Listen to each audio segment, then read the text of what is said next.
बिस्मिल्लाहिर्रहमानिर्रहीम, अस्सलाम वालेकुम। मेरा नाम सैयद फैसल शकील है। मौला अली का कॉल है कि अगर किसी को जानना मकसूद हो तो उसके साथ सफ़र किया जाए तो उसकी असलियत जो है सामने आ जाती है। अच्छा, इस कॉल के अंदर बड़ी हिकमत छुपी हुई है, क्योंकि पुराने ज़माने के अंदर, पहले ज़माने जिस वक्त के ये कॉल है, उस वक्त सफ़र जो था वो बहुत दुश्वार गुजार हुआ करता था। रास्ते ऐसे होते थे, ट्रेनें नहीं होती थी, बसें नहीं होती थी, ये आप सब लोगों को पता है। और बहुत मुश्किलात होती थी। अगर रेगिस्तान को पार करना है तो ऊँटों की सवारियाँ या घोड़ों के ऊपर जाना है तो बहुत मुश्किल होता था और लंबे लंबे सफ़र होते थे, दुश्वार गुजार होते थे। तो जब मुश्किल वक्त आता है, मैं ये कोट इसलिए कर रहा हूँ, तो उस वक्त लोगों की असलियत जो है वो सामने उभर के आ जाती है। तो पाकिस्तान के अंदर इस वक्त जो सूरत हाल है, पाकिस्तान के तकरीबन 63 अजला में बारिशें, लैंडस्लाइड्स, क्लाउड बर्स्ट्स हो रहे हैं। और जहाँ पे लोगों को इमदादी कार्रवाइयाँ करनी है, वहाँ पे लोग जो हैं वो लूट खसूट के अंदर भी बिजी हैं। तो ये ज़रा क्लिप देखिए, उसके बाद बात करते हैं। वफाकी हुकूमत को इसमें बिल्कुल दिलचस्पी लेनी चाहिए, क्योंकि एक गांव नहीं, दो नहीं, तीन गांव नहीं, चार पांच गांव तबाह हो गए हैं, मुकम्मल तौर पर बह गए हैं। लोगों का कारोबार मुकम्मल तौर पर तबाह हो गया है। और सलीम बुनिरवाल, एक बात, बाज लोग या इमदादी सरगर्मी भी मसरूफ है, मैं उनका बहुत मशहूर हूँ, लेकिन बाज इतने बेहिस लोग मैंने देखे हैं, मैंने जिंदगी में इतने बेहिस लोग कभी नहीं देखे थे। अच्छा, अब इस क्लिप के अंदर आपको फर्स्ट हैंड इंफॉर्मेशन मिल रही है कि बुनेर जो सबसे ज़्यादा इफ़ेक्टेड एरिया है, जहाँ पे गांव के गांव जो हैं वो बह गए हैं सैलाब की वजह से। इमदादी कार्रवाइयाँ वहाँ पे जारी हैं। और इमदादी कार्रवाइयाँ भी मैं आपको बता दूं कि इतनी सलाहियत नहीं होती इंतज़ामिया में या पीडीएमए में कि वो यकमुश्त जो है वो तमाम तर ज़रूरियात लोगों की पूरी कर दे, जिसमें खैमा जात हों, जिसमें खाने पीने की अशिया हों, जिसमें ऐसी एरियाज़ को मार्क कर दिया जाए जहाँ पे लोगों को ला के बसाया जाए या तमाम लोगों तक रसाई फ़ौरी हासिल कर ली जाए, क्योंकि ये दुश्वार गुजार एरियाज़ हैं।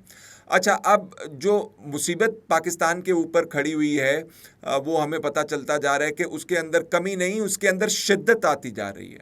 यानी कि ये 7वां स्पेल जो है मॉनसून का, बरसात का, हम देख रहे हैं, जिसमें क्लाउड बर्स्ट होते हैं। और क्लाउड बर्स्ट का फिनोमिनन जो है वो आपको शायद पता होगा कि बहुत ज़्यादा बारिश होती है एक मखसूस एरिए के अंदर, बहुत देर तक क्लाउड के अंदर बारिश जो है वो इकट्ठी रहती है, क्योंकि नमी का तनासुब बहुत ज़्यादा होता है, तो वो उसको गिरने नहीं देता बारिश को।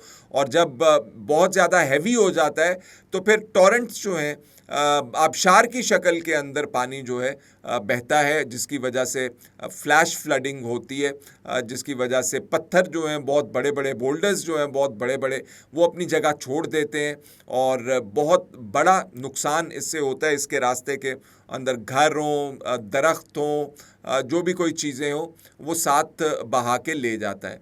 अब मुश्किल हम पे ये है कि 7वें स्पेल के बाद भी 8वां स्पेल, 9वां स्पेल, और उसके बाद देखा जाएगा कि 3 या 2 या 3 स्पेल की बात हो रही है। और 2 तो कंफर्म्ड है कि 2 स्पेल्स जो हैं वो आने हैं। और उन स्पेल्स की नौयत क्या होगी, अगर वो आपको बताया जाए तो खौफ आता है उससे कि इससे भी ज़्यादा शिद्दत होगी उन स्पेल्स की। यानी कि जो बारिश है इससे भी ज़्यादा तगड़ी होगी और उनसे जो मुमकिनात हैं। और इन बारिशों से और क्लाउड बर्स्ट से जो नुकसानात हो रहे हैं वो ज़्यादातर नुकसानात लैंड स्लाइडिंग की वजह से हो रहे हैं। पानी आता है फौरी तौर पे, और पानी जो है वो, क्योंकि पहाड़ी एरियाज़ हैं, पहाड़ी एरियाज़ के ऊपर पानी आके सैलाब की सूरत इख्तियार करता है। और डाउन हिल या पहाड़ों से जब नीचे आता है तो कहर की सी सूरत हाल होती है और रास्ते में कुछ नहीं देखता। अब ये जो स्पेल्स के बाद तीसरे स्पेल की बात की जा रही है, क्या इसकी शिद्दत के हवाले से भी तो अभी इन्फॉर्म नहीं किया गया, लेकिन खदशा है कि ये आएगा और सितंबर के अंदर कहा जा रहा है कि मामलात जो हैं वो क्लियर होंगे। सितंबर मिड होगा, सितंबर के पहले दिन होंगे, इस हवाले से अभी तक इंफॉर्मेशन नहीं है, क्योंकि मेरे ख्याल से वो तीसरे जो स्पेल का या 10वें स्पेल का, क्योंकि 3 और आने हैं, 3 7वां जो है वो भुगत रहे हैं हम, और उसमें जो है 10 फिर स्पेल टोटल बन जाएंगे अगर ये हुआ। अगर आप खित्ते के अंदर नज़र उठा के देखें तो इंडिया के अंदर भी रेड अलर्ट्स जारी कर दिए गए हैं। शहर जो हैं वो उनके डूबने के ख़तरे पैदा हो रहे हैं, और पाकिस्तान जो मौसमी तब्दीलियों के हवाले से सर फहरिस्त गर्दाना जाता था, अफसोस कि इस हवाले से हम देखते रहे और कुछ करने से कासिर ही रहे हैं। तो उसमें जो पानी के ज़खायर हैं हमारे, जो गिलगित बल्तिस्तान वाली साइड के ऊपर हैं, जिन्हें ग्लेशियर्स कहा जाता है, ग्लेशियल बस्ट्स जो हैं उनका बहुत सारा पानी जो है निकल के बहुत दूर तक तबाही फैला सकता है। और इसमें कहा जा रहा है कि पिंडी और इस्लामाबाद जैसे शहरों को भी नुकसान होने का ख़तरा है। जहाँ पे ये होंगे, बस्ट होंगे, पानी आएगा सैलाब की सूरत में, वहाँ पे तो तबाहकारी होगी। तो केपी जो है बहुत ज़्यादा ख़बरों के अंदर है, क्योंकि तबाही बहुत बड़े पैमाने के ऊपर है। लेकिन गिलगित बल्तिस्तान की जब आप बात करें तो वहाँ पे भी बहुत नुकसान हुआ है। पुल ख़त्म हो गए हैं, राब्ता सड़कें ख़त्म हो गई हैं, इमदादी कार्रवाइयों के अंदर बहुत ज़्यादा दिक्कत दरपेश है, और अभी मज़ीद जो है ग्लेशियल बस के हवाले से ख़तरात वहाँ पे मौजूद हैं, जो कि मैंने आपको बताया इस्लामाबाद और पिंडी तक मुतासर कर सकते हैं। अब कराची के हवाले से भी आपको पता है कि प्रेस कॉन्फ्रेंसेस हो गई हैं, और कराची में भी कहा जा रहा है कि 22 तारीख तक, आज से बारिशें शुरू होंगी गरज चमक के साथ, हैवी रेन्स हो सकती हैं, इंटरमिटेंट रेन्स होंगी, यानी कि वक्फे के साथ ये बारिशें चलेंगी, और इनसे भी कराची के अंदर सैलाब की सी कैफियत जो है वो पैदा हो सकती है। तो अभी हो क्या रहा है, साल से वैसे तो कराची जो है उसके हवाले से, उसके कचरे के हवाले से चर्चे जो हैं वो बहुत ज़्यादा हैं, लेकिन अभी जो सफाई की जा रही है वो नालों की सफाई की जा रही है, पानी की गुज़रगाहों की सफाई की जा रही है। लेकिन अगर खुदा न खास्ता वहाँ पे क्लाउड बर्स्ट या तेज़ बारिश का इम्कान हुआ या हुई, जो कि कहा जा रहा है होगा, तो कराची के भी बहुत नाजुक सी सूरत हाल में है। अच्छा, पंजाब के जो दरिया हैं उनके ऊपर बहुत ज़्यादा दबाव है, और जो एम्बैंकमेंट्स होती हैं उसके ऊपर पहले ही लोग जो है खदशात का इजहार कर रहे हैं कि जी ये बहुत कमज़ोर हैं, इनसे तो पहले ही पानी जो है वो लीक करता है, अगर ज़्यादा दबाव आ गया तो ये जो बंद हैं ये भी टूटने का खदशा है। अब जो बात हो रही है मुख्तलिफ जगहों के ऊपर, कोई 1 दिन की सैलरी कह रहे हैं कि जी हमारी सरकारी मुलाजमीन की तरफ से, कोई कह रहा है जी 2 दिन की सैलरी जो है हम देते हैं, कोई 15 दिन की सैलरी देने के हवाले से बात कर रहा है। जिस किस्म की तबाही हो चुकी है, जिसके हवाले से ये कहा जा रहा है कि अभी तक उसका तखमीना मुकम्मल तौर पर नहीं लगाया जा सकता।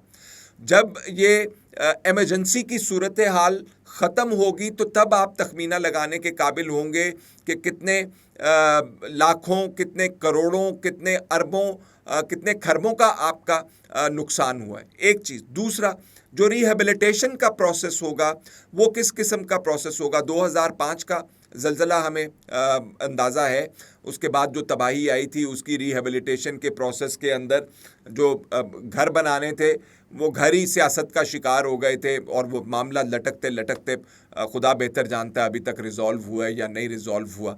तो अब जब इसकी रिहेबिलिटेशन के प्रोसेस के अंदर जब लोग आएंगे तो फिर पता चलेगा कि कितने देर के अंदर ये मामलात तय किए जाते हैं, क्योंकि जो सैकड़ों हज़ारों लोग जो हैं बेघर हुए हैं, घर से बाहर हैं और ख़ैमों के अंदर बसाए जा रहे हैं ला के। उन्हें आखिरकार अपने घरों को तो जाना है, सारी ज़िंदगी ऐसे नहीं गुजार सकते। लेकिन वो मुनहसर होगा कि हुकूमतों का जो रिस्पॉन्स है वो किस किस्म का रिस्पॉन्स है, जिसके लिए ये बेहद ज़रूरी है कि आप सियासत से इस तमाम तर अमल को पाक रखें। जो सियासी अपने आपकी डिविजन्स हैं या जो लड़ाई हैं उसको ज़रा हटा के साइड के ऊपर रखें। जो सियासत की बुनियाद के ऊपर इक़दामात किए जाते हैं इमदाद के हवाले से भी, उनको भी आप साथ तरह हटा के रखिए और फोकस कीजिए कि आप किस किस्म की मदद जो है सब मिलके कर सकते हैं। एक बहुत बड़ा अंसर जो है रिहेबिलिटेशन के अंदर वो ऐसी ऑर्गेनाइजेशंस का होता है जो इमदादी कारवाइयों के अंदर हिस्सा लेती हैं, जिसके अंदर प्राइवेट जो लोग हैं वो मुखय्यर हजरात जो हैं वो शामिल होते हैं। उन ऑर्गेनाइजेशंस का बड़ा रोल होगा वहाँ पे इमदाद पहुँचाने के हवाले से जहाँ पे अभी तक मामलात जो हैं वो गंभीर हैं, और जहाँ तक एरियाज़ जिस किस्म के हैं, पहाड़ जिस किस्म के हैं, वहाँ तक इमदाद पहुँचाना भी मुश्किल काम होता है।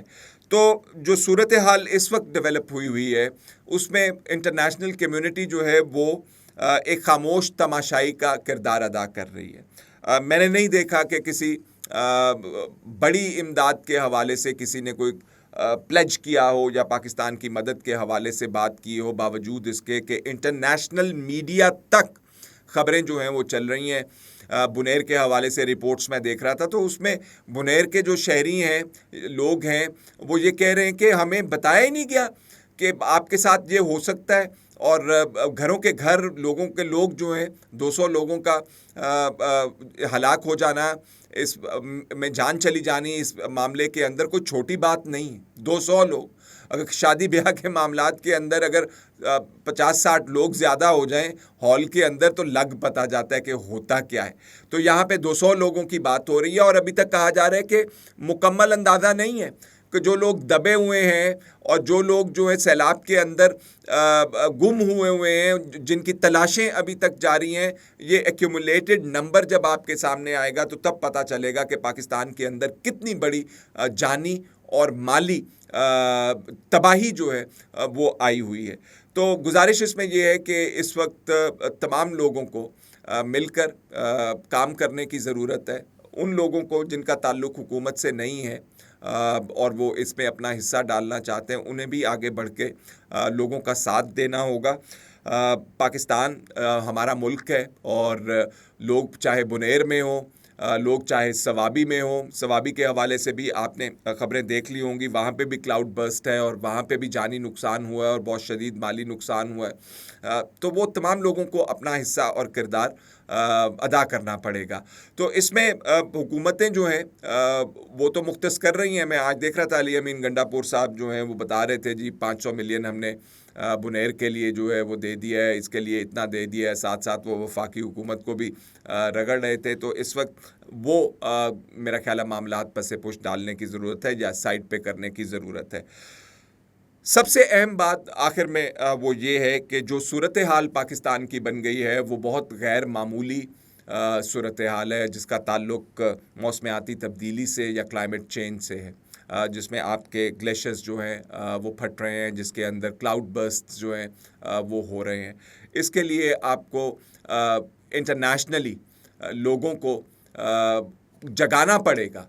वो डेवलप्ड नेशंस जिनकी वजह से पूरी दुनिया के अंदर टेम्परेचर्स जो हैं वो हाई हो गए हुए हैं, उनको बताना पड़ेगा कि ये आपकी वजह से हमारे मुल्कों के अंदर तबाही आ रही है, और आप लोगों को मिल के हमारे साथ इसके ऊपर काम करना पड़ेगा। और इसके लिए आपको बयानिया बनाना पड़ेगा, इसके लिए आपको अपने मीडिया को इन्फॉर्म करना पड़ेगा, इसके लिए आपको इंटरनेशनल मीडिया तक रीच आउट करना पड़ेगा, क्योंकि ये तबाही जो है ये कोई मोमेंटरी तबाही नहीं है, कोई वक्फे ये नहीं है कि कोई अचानक ये आ गई और दोबारा नहीं आएगी।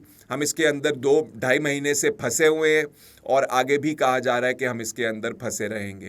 तो शदीद ज़रूरत है कि तमाम लोग मिल के इसके अंदर काम करें और हिकमत अमली ऐसी हो जिसमें आइंदा आने वाले दिनों के अंदर या सालों के अंदर आप तमाम चीज़ों का अंदाज़ा लगा के उस हवाले से बात कर रहे हो। तो फ़िलहाल इतना ही, इजाज़त दीजिए, अल्लाह हाफ़िज़।